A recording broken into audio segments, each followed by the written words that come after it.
अल्लाह का नाम, रहमान का नाम, रहीम का नाम। अल्लाहु ला इलाहा इल्ला हुवल हय्युल कय्यूम।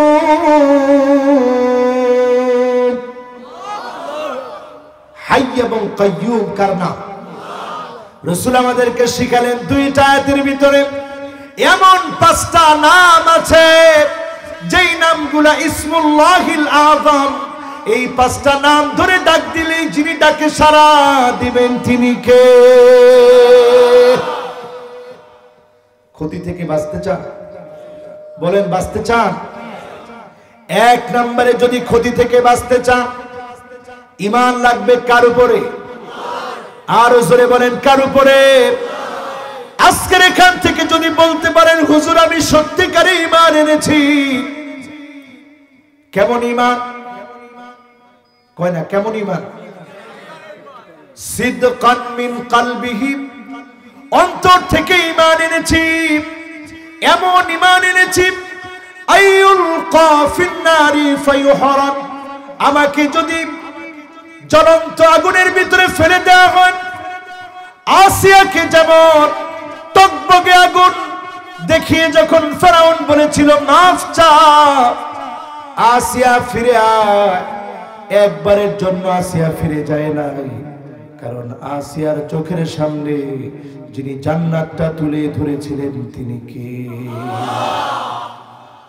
আপনি যদি বলতে পারেন আজকের এখান থেকে সিদকান মিন কলবিহি, ঈমান এনেছি মন থেকে, কালেমা পড়েছি মন থেকে, জীবনে কোনোদিন ঈমানের পথ থেকে এক চুল নড়ব না, তাগুতের অনুসরণ করব না, মার খাবো, জেল জুলুম নির্যাতন নিপীড়ন সহ্য করব, এক চুল ঈমানের পথ থেকে দূরে সরে যাব না, যিনি আপনাকে আমাকে ঈমানের কারণে সফলতা দান করে জান্নাত দিয়ে দিবেন তিনি কে? আর ভাইরা, আল্লাহর নবী মুআজকে তিনবার ডাক দিলেন, ইয়া মুআজ, হে মুআজ। মুআজ বললেন লাব্বাইকা ওয়া সাদাইক, ওগো আল্লাহর নবী আমি মুআজ হাজির হয়ে গেছি, কি লাগবে বলেন? আল্লাহর নবী আবার ডাক দিলেন, ইয়া মুআজ। মুআজ বলছে লাব্বাইকা ওয়া সাদাইক ইয়া রাসূলুল্লাহ, ওগো আল্লাহর নবী আমি মুআজ হাজির, কি লাগবে বলেন? নবীজি আবার বললেন ইয়া মুআজ। মুআজ বললেন লাব্বাইকা ওয়া সাদাইক, ওগো আল্লাহর নবী আমি মুআজ হাজির।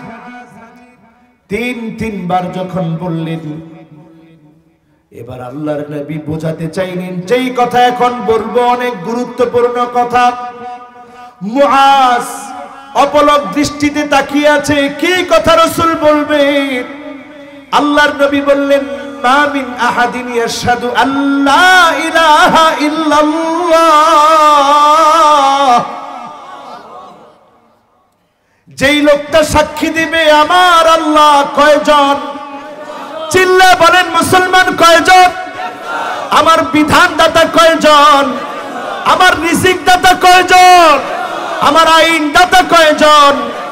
যে এটা সাক্ষী দিবে ওয়া আন্না মুহাম্মাদার রাসূলুল্লাহ, মুহাম্মদ সাল্লাল্লাহু আলাইহি ওয়াসাল্লাম আল্লাহর রাসূল, এই সাক্ষ্য যদি আল্লাহর কোন গোলাম দেয়, হযরত মুআজকে ডেকে আল্লাহর নবী বলছেন সিদকান মিন কলবিহি, অন্তর থেকে যদি সাক্ষী দেয়, মন থেকে যদি সাক্ষী দেয়, হারামাহুল্লাহু আলাইহিন নার, হারুমা আলাইহিন নার ওয়া হারুমাতিন নার আলাইহি, তার জন্য জাহান্নাম হারাম, জাহান্নামের জন্য ওই ব্যক্তি হারাম। বলেন আল্লাহু আকবার। এখন কয়জন ঈমানের উপরে আছেন? কোন জুলুম নাই, নির্যাতন নাই, মাইর নাই, কিচ্ছু নাই, তারপরেও মসজিদে মুসল্লি নাই, ঠিক না ঠিক? কেমন ঈমানদার আপনি? আর সাহাবীরা কেমন ঈমানের অধিকারী ছিল? পা অসুস্থ, উহুদ প্রান্তে চলে এসেছে, জিহাদ করবে। আল্লাহর নবী বললেন, যাও যাও, তুমি চলে যাও, তোমার 4 জন সন্তান এসেছে জিহাদ করার জন্য, তোমার জন্য আর দরকার নাই, তুমি তো অসুস্থ, তুমি মাযুর। তিনি সেটা শুনলেন না, জিহাদের ময়দানে চলে আসলেন। নবীজি বললেন, আমার মনে হয় তুমি অনেক বড় মর্যাদা তুমি পেয়ে যাবে। সত্যি সাহাবী 2টা পাঁচজন জিহাদের ময়দানে আসলেন, শহীদ হয়ে গেলেন। আল্লাহর নবী বলতেছে, আমি তাকায় দেখতেছি আমার সাহাবী আল্লাহর জান্নাতে। বলেন আল্লাহু আকবার। কেমন ঈমান ছিল তাদের। যারা আজকের মাহফিলে বসছেন, অনেক কষ্ট করে আসছেন, ঈমানের পথে অবিচল থাকতে আমরা কি রাজি? মান শাবা শাইবাতান ফিল ইসলাম, আপনার চুল পেকে যাবে, আপনি বৃদ্ধ হয়ে যাবেন, জীবনের শেষ বিন্দুতে আপনি চলে যাবেন। তখন যদি আপনাকে কেউ মুনাফিকি করতে বলে, সন্তান হয়ে যাবে, নাতি নাতনি হয়ে যাবে, আপনার কলিজায় তখন মায়া বেড়ে যাবে।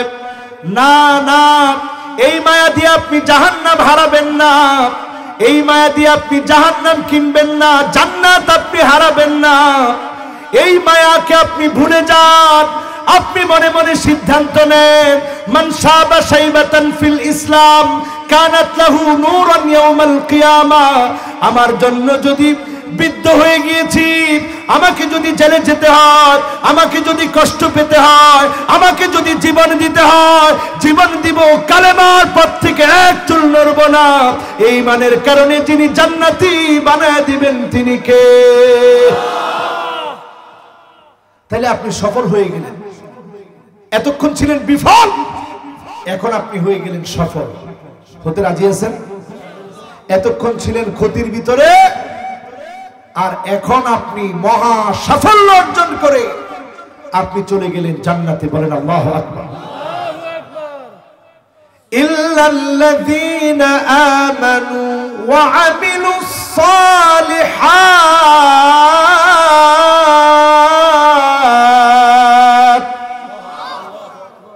ঈমান এনে বসে আছে অনেকে, কয় হুজুর আমি একজন পাক্কা ঈমানদার। এরকম মুসলমান আছে না নাই?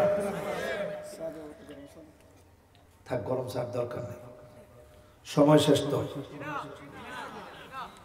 ওরে বাবা, আপনারা জিনা করলে চলতো নি?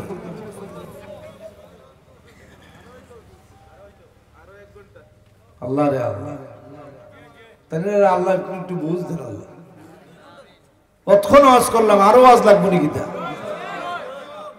আল্লাহ রে আল্লাহ। এবার বুঝেন আমলে সালেহ কি জিনিস, আমলে সালেহ কি জিনিস। আমলটা সালেহ হওয়ার জন্য আগে ঈমান লাগবে। মাদার তেরেসা অনেক আমলে সালেহ করেছে, কিন্তু ঈমান না থাকার কারণে দুনিয়াতে আল্লাহ তাকে সম্মানিত করেছে, আখিরাতে তার সম্মান আল্লাহর কাছে থাকবে না। ঠিক না বেঠিক? বিল গেটস অনেক দান করে, সমাজের বহু কল্যাণে খরচ করে, কিন্তু ঈমান নাই, আমলে সালেহ আছে। ওই আমলে সালেহের এক বিন্দু দাম যার কাছে নাই তিনি কে? এজন্য আমলে সালেহ করার আগে আল্লাহ ঈমানের কথা বললেন। ঈমান যার আছে কিন্তু আমলে সালেহ নাই, আপনি আজ থেকে বুঝে নিয়ে যান, ঈমানটা আপনি সঠিকভাবে ঈমান আনার পরে ঈমানের দাবি বাস্তবায়ন করতে পারেন নাই। ঠিক না বেঠিক? এখন ঈমানও আছে, আমলে সালেহ করছেন, কাজ করছেন, একটা ছোট কাঁটা সরাই দিয়েছেন, এটার কারণেও যিনি গুনাহ মাফ করবেন তিনি কে? আল্লাহ রাসূল যখন মেরাজের রজনীতে জান্নাতে গেলেন, দেখে এক লোক জান্নাতের ভিতরে দৌড়ায় আর হাসে। জিবরিল, এই লোকটা কে? জান্নাতের ভিতরে কেমন করে দৌড়ায়, কেন হাসে? জিবরিল বললেন, ইয়া রাসূলুল্লাহ, এই লোকটা এমন এক মানুষ, তেমন কোনো কিছু করতে পারে নাই, কিন্তু একটা গাছ কর্তন করেছিল ইউজিন্নাস, যে গাছের কারণে মানুষ কষ্ট পেত, যন্ত্রণা পেত, ওই গাছটা কেটে দিয়েছিল। ওই গাছ কাটার কারণে আল্লাহর কাছে এত পছন্দ হয়েছে, আল্লাহর গোলামদের সেবা করেছে, এতটুকুন কাজকে কবুল করে, নেক আমলকে কবুল করে জান্নাতের ভিতরে যিনি দৌড়ানোর সুযোগ করে দিয়েছেন তিনি কে? চিন্তা করেন, ছোট্ট একটা কাজ আপনাকে কত দামি বানিয়ে দিতে পারে। এই জন্য আমলে সালেহ বোঝার চেষ্টা করেন। ওই আমল আমলে সালেহ হবে যেটা ঈমানের সাথে মিলবে, যেটা মুসলমানের সাথে মিলবে, রাসূলুল্লাহর সুন্নতে পাওয়া যাবে। ওই আমলটা আমলে সালেহ হবে। মাউদিয়ানিন নবী সাল্লাল্লাহু আলাইহি সাল্লাম মিন কাউলিন আও ফিআলিন আও তাকরীরিন আও সিফা খিলকিয়া আও খুলুকিয়া হাকীকাতান আও হুকমান হাত্তাল হারাকাত ওয়াস সাকানাত ফিল ইয়াকযাতি ওয়া ফিল মানাম। আমার নবী কেমন করে খেয়েছেন, আমার নবী কেমন করে চলেছেন, আমার নবী কেমন করে ঘুমিয়েছেন, কেমন করে রাষ্ট্র চালিয়েছেন, কেমন করে কথা বলেছেন, নবীর কথা, কাজ, মৌন সমর্থন সবগুলা যদি আপনি আমল করেন, আমলে সালেহ নেক কাজ হবে। এই নেক কাজের কারণে যিনি জান্নাতি বানায় দিবেন তিনি কে? রাজি আছেন? কত বড় ওয়াজ, কত ছোট করে করলাম, এরপরে হয় না নি? হ্যাঁ, কেমনে করতাম? এবার আসেন আমার ভাইয়ারা, গেছে দুইটা, বাকি আছে। আয়াত জানি কত? আরে কথা কয় না, আয়াত জানি কত? কয়টা? শব্দ জানি কত? অক্ষর জানি কত? মাশাআল্লাহ, কিছু কাজে লাগছে। এবার কিছু আমলে সালে আজকে দিয়ে দিয়ে এখান থেকে কষ্ট হবে না আপনাদের। এক নম্বর আমলে সালে এখান থেকে নিয়ে যান, আহসিন ওয়াদুআক, সুন্দর করে একটা ওযু করবেন। সুন্দর করে যখন ওযুটা করবেন, আপনি আমলে সালেহ করলেন, নেক কাজ করলেন। যার ওযু সুন্দর, তার সব আমলকে যিনি সুন্দর বানায় দিবেন তিনি কে? আর যেটা তাড়াহুড়া করে ওযু করে, নামাজের মধ্যে গিয়েও দেখবেন এভাবে নামাজ পড়ে, ওযু সুন্দর না, নামাজও সুন্দর না, চরিত্রটাকেও সুন্দর বানাতে পারে। এই জন্য ওযুটাকে সুন্দর করে করেন। আঙ্গুলের দিকে তাকায় দেখেন, মিন তাহতি আযফারিহি, নখ থেকে টপ টপ করে যখন পানিগুলা ঝরে, চিন্তা করবেন এই ঝরার সঙ্গে যিনি গুনাহ মাফ করে দিচ্ছেন তিনি কে? কত নাম্বার আমল? এক নম্বরে। দুই নম্বরে আমল নিয়ে যান, আমল হলো বাশশিরিল মাশাঈনা ফিয-যুলামি বিন-নূরিত তাম ইয়াউমাল কিয়ামা। আমল হলো 5 ওয়াক্ত নামাজ পড়েন, মা ওযুইহা ওয়া ওয়াক্তিহা ওয়া রুকুইহা ওয়া সুজুদিহা হারামাহুল্লাহু আলাইহিন নার। 5 ওয়াক্ত নামাজ পড়েন, সুন্দর করে ওযু করে ওয়াক্ত মতো নামাজ পড়েন, সুন্দর করে রুকু দেন, সুন্দর করে সাজদা দেন। যিনি জাহান্নামের আগুন আপনার জন্য হারাম বানায় দিবেন তিনি কে? 3 নাম্বার আমল করেন, তিলাওয়াতু সূরাতিল কাহফ। সপ্তাহে একদিন সূরা কাহফ পড়েন। সূরা কাহফের কারণে আযা লাহু মিনান নূরি মা বাইনাল জুমআতাইন।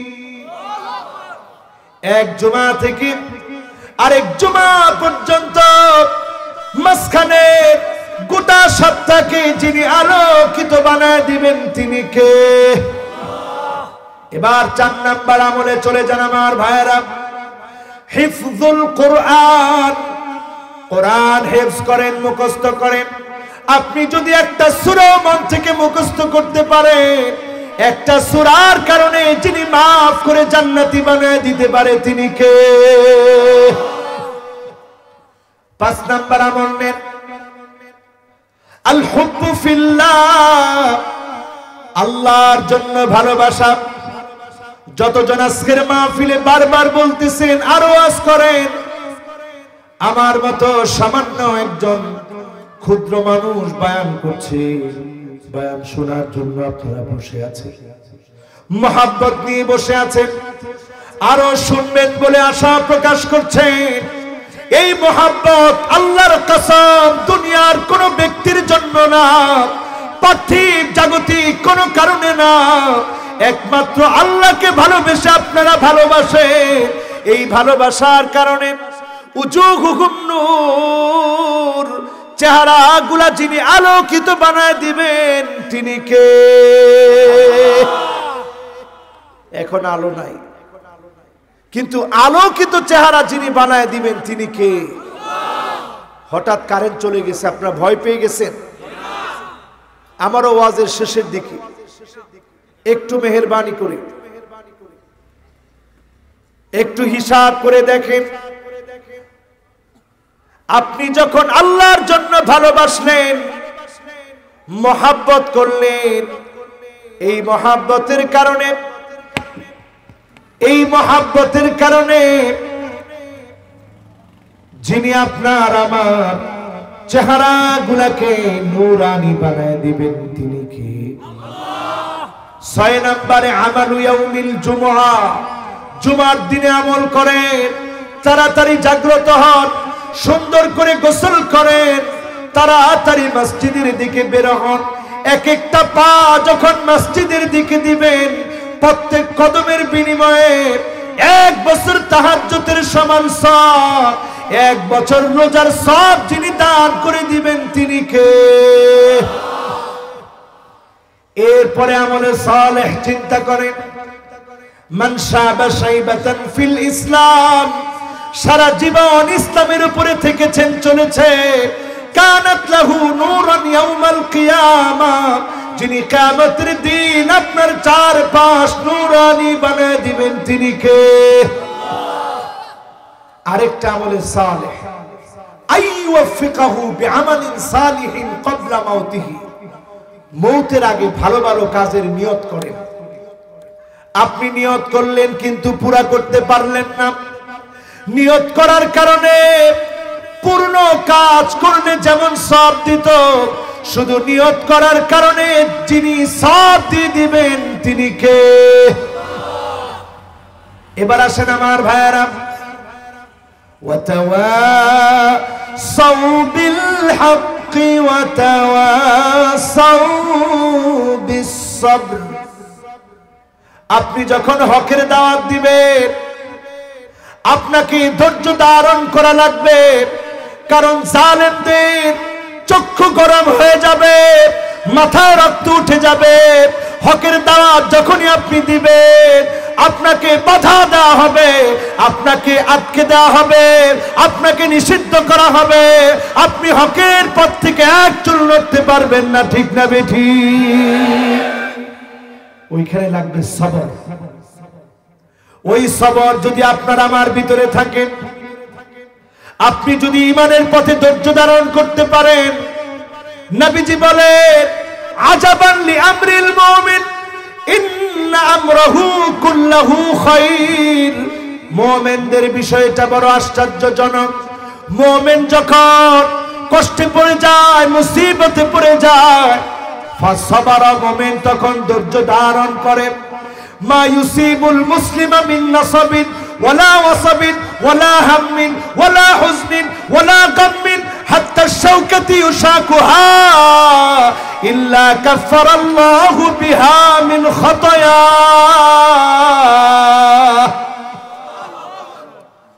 মুমিন যদি চিন্তায় পড়ে যায়, ব্যবসায়িক ক্ষতির ভিতরে পড়ে যায়, এমনকি শরীরের ভিতরে যদি একটা কাঁটা বিঁধে, মুমিন যদি শব্দ উচ্চারণ করে, আমার আল্লাহ শব্দ উচ্চারণ করার কারণে আল্লাহর এত মায়া লেগে যায়, আল্লাহ ওই বান্দার উপরে এত খুশি হয়ে যায়, গুনাহ খাতা মাফ করে দিয়ে যিনি জান্নাতের দরজা বুলন্দ বানায় দেন তিনি কে? কষ্ট আছে, দুঃখ আছে, ধৈর্য ধারণ করতে রাজি, হক কথা বলতে রাজি। আল্লাহ রাব্বুল আলামিনের জন্য এই কোরআন কারীমের মধ্যে বলছেন, ইয়া আইয়ুহাল্লাযীনা আমানুত্তাকুল্লাহ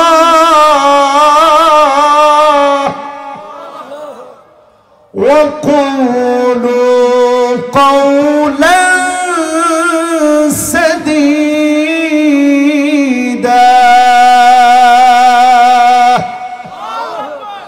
হে ইমানদাররা, ঈমান আনার পরে হক কথা বলো, সিধা কথা বলো।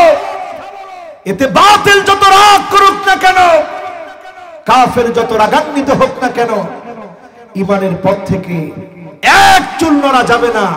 হক কথা বলা বন্ধ করা যাবে না, ঠিক না বিঠি? কিন্তু হক কথা বলার পরে ওয়াতাওয়াসাউ বিল হাক্কি ওয়াতাওয়াসাউ বিস সাবর। হক কথা বলছেন তো আপনাকে ধৈর্য ধারণ করতে হবে।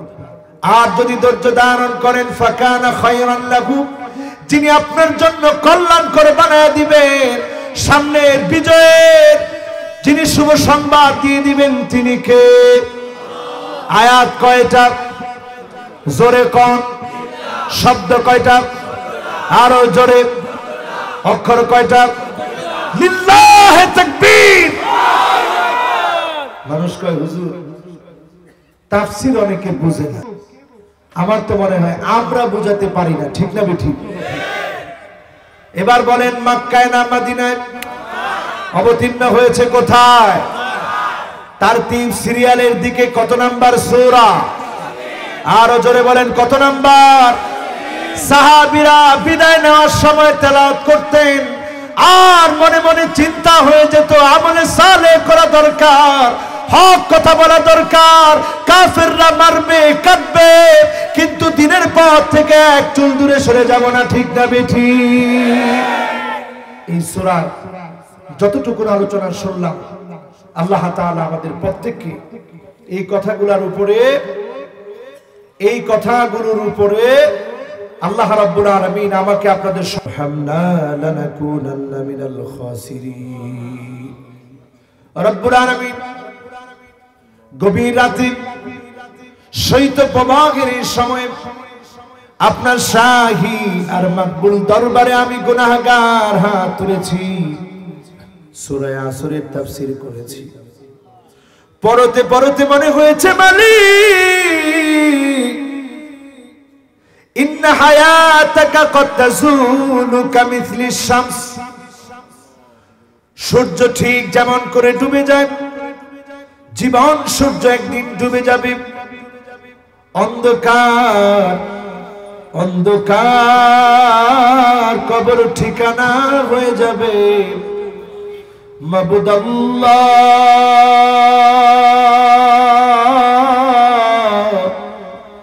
কবর দেশেতে ঘুমায় যেতে হবে। আমরা একদিন স্মৃতি হয়ে যাব। যেভাবে করে শরবতকে নিংড়ানো হয়, সময়গুলো জীবন থেকে এক এক করে চলে যাচ্ছে। শৈশব কেটে গেল না বুঝে না বুঝে, কৈশোর কেটে গেল হেলে খেলা, যৌবনটা কেটে গেল অবহেলা। জীবনের আর কি বা বাকি আছে পরন্তই সন্ধ্যাবেলা। আল্লাহ, কিছুই বাকি নাই রে মালিক। অনেকে মনে করি আগামী দিন ভালো হয়ে যাব। আমার জীবনে আর কোনদিন আগামী দিন না আসতে পারে। আজকের রাত শেষ রাত হয়ে যেতে পারে। আজকের রাত আমি আজহারি বিদায় রাত হয়ে যেতে পারে। মালাকুল মউত হাজির হয়ে যেতে পারে। এই মুহূর্তে হাজির হতে পারে, এই সেকেন্ডে হাজির হতে পারে। যে কাউকে এখন ডাক দিয়ে নিয়ে যেতে পারে রে আল্লাহ। চোখের সামনে অনেকের দাদা নাই, চোখের সামনে অনেকের দাদি নাই, চোখের সামনে অনেকের বাবা নাই, চোখের সামনে অনেকের মা নাই। মাকে বিদায় দিয়েছে, মায়ের কানের দুল, নাকের ফুল, হাতের বালা খুলে রেখেছে, কিন্তু মা সাদা কাফনের কাপড় পরাইয়া অন্ধকার কবরে তোমাকে রেখে দিয়ে আসলাম। কিন্তু তোমাকে রেখে দেওয়ার সময় সব নিয়ে আসলাম, কানের দুল, নাকের ফুল, হাতের বালা আনলাম, কিন্তু গুনাহ খুলে আনতে পারি নাই রে মা।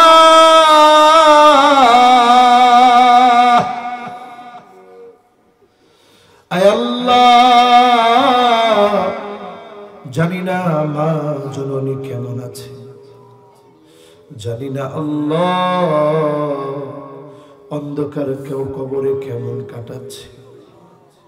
কবরের উপরের অংশ দেখি, নিচের অংশ দেখি না, উপরের অংশ দেখতে পাই, নিচের অংশ দেখতে পাই না।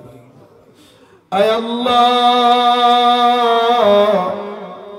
জানি না কার কার আব্বা নাই, অন্ধকার কবরের কবরবাসী হয়েছে। আয় আল্লাহ, কবরবাসী যে হয়েছে, বাপ যার নাই, কত স্মৃতি মনে পড়ে। একটা ঘরের কত আশা ছিল, শখ ছিল, সুন্দর একটা বাড়ি করে দেখাতে পারে না। এখন কত সুন্দর বাড়ি বানিয়েছে, বাপ দেখে নাই। আল্লাহ, দয়া করে বাবার কবরটাকে জান্নাতের টুকরা বাগান বানা। সকলে পড়েন রব্বি রহমহুমা কামা রব্বায়ানি সগীরা, রব্বি রহমহুমা কামা রব্বায়ানি সগীরা। আল্লাহ তাআলা, যারা আমরা হাত তুলেছি, এক নজর তাকায় দেখে আমি কত বড় গুনাহগার, গুনাহ সহ দুইটা হাত উঠিয়েছি আল্লাহ। চোখটা কত গুনাহ করেছি, জবান দিয়ে কত গুনাহ করেছি, কান দিয়ে কত গুনাহ করেছি। আজকে আপনার কাছে পানা চাই আল্লাহ, জীবন নামক সময়টা শেষ হয়ে যাচ্ছে আল্লাহ। কোন দিন না জানি ঢাকটা চলে আসে, কোন দিন না জানি একা হয়ে যায়। মাটি আর মাটি চারপাশে এমন ভাবে চাপ মারবে, ডান দিকের হাড় গুলা বাম দিকে চলে আসবে, বাঁ দিকের হাড় গুলা ডান দিকে চলে যাবে। আল্লাহ, মানুষ বড় মহাব্বত করে দাওয়াত দেয়। আল্লাহ, দিল থেকে কথাগুলা বলার চেষ্টা করেছি, কবুল করার মালিক তো আল্লাহ। আপনি আমাকে বসায় দিয়েছেন, কথা বলার মতো তৌফিক দিয়েছেন। আল্লাহ, দয়া করে মায়া করে শ্রোতাদেরকে কবুল করে জান্নাতি বানায় উঠায়েন রে আল্লাহ। এই সুন্দর আয়োজনের যিনি সভাপতি, ইন্তেজামিয়া কমিটি, প্রবাস থেকে আমার যে ভাইরা সহযোগিতা করেছে, দেশ থেকে যে ব্যবসায়ীরা সভাপতি সহ যত ব্যবসায়ীরা সহযোগিতা করেছে, মালিক প্রত্যেকের জীবনের গুনাহ মাফ করে নামাজি দিনদার বানায়া জান্নাতি বানাও আল্লাহ। আল্লাহ, যত মা বোন কথাগুলা শুনেছি, মা বোনদের জীবন পরিবর্তন করে দাও আল্লাহ, তরুণদেরকে পরিবর্তন করো আল্লাহ। ডাক দিয়ে বলেন না আল্লাহ। আল্লাহ তাকায় দেখেন আমার তরুণেরা না বুঝে গুনাহ করেছে, অন্যায় করেছে, আশা নিয়ে হাত তুলেছে। তারা গান শুনতে পারত না, শুনে মাহফিলে এসেছে, দয়া করে মাফ করে দেন আল্লাহ। রব্বুল আলামিন একদিন চলে যাওয়ার ডাক চলে আসবে, মালাকুল মউত চলে আসবে, আমি স্মৃতি হয়ে যাব। মানুষ বলবে লাশ কখন আসবে, লাশের জানাজা কখনো হবে, দাফন কাফন কখনো হবে, রং ঢঙের রঙিন কাপড় সেদিন আর থাকবে না, সাদা কাপড়ের কাপড়গুলা ঠিকানা হয়ে যাবে।